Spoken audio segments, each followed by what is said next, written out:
Hello' guys, আজি মই আপোনালোকৰ আগত কেইটামান কথা ক'ম। এতিয়া বাৰু ৰাতিৰ আপোনাৰ 1:34 হৈছে টাইমটো। আজি কিয় বাৰু উজাগৰ আছোঁ হয়তো সকলোৱে জ্ঞাত, কাৰণ আজি ADAR থাৰ্ড গ্ৰেড ফ'ৰ্থ গ্ৰেডৰ ৰিজাল্ট দিছে।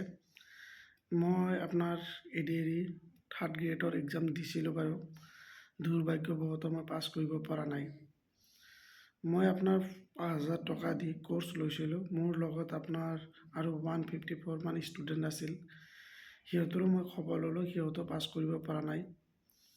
তো এটা চিন্তনীয় কথা, কিয়নো সকলোৱে 5,000কৈ টকা দি কিনে আপোনাৰ কোৰ্চ লৈ পঢ়িছিলে।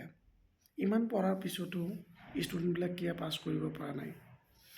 অন্ততঃ ময়ো ভালেমান পঢ়িছিলোঁ, ভালকৈ পঢ়িছিলোঁ বা এক্সাম দিছিলোঁ, ময়ো পাছ কৰিব পৰা নাই।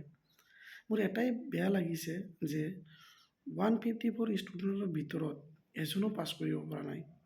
কিয় পাছ কৰিব পৰা নাই? মোৰ প্ৰশ্নটো মোৰ বুকুত খুন্দাই আছে। মনত যিমান আশা আছিল, চব আশা চুৰমাৰ হৈ গ'ল।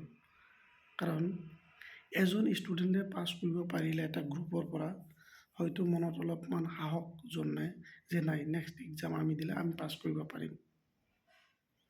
তো এনেই আৰু সময় নষ্ট কৰি লাভ নহ'ব। এতিয়াৰ পৰা মই গভমেণ্ট এক্সামৰ আশা বাদ দিছোঁ। এতিয়াৰ পৰা মই আৰু গভমেণ্ট এক্সাম নিদিওঁ। যি হয় হ'ব, যেনেকৈ চলি আছোঁ সেনেকৈ চলি থাকিম আৰু টাইম ৱেষ্ট নকৰোঁ। এতিয়া আপোনালোকে বা কি কৰে, আপোনালোকৰ কথা। আপোনালোকে ভালকৈ পঢ়ক, হয়তো আপোনালোকে পাছ কৰিব পাৰিব। মই কিন্তু আশা এৰি দিছোঁ। দিয়ক, গুড নাইট, বাই বাই।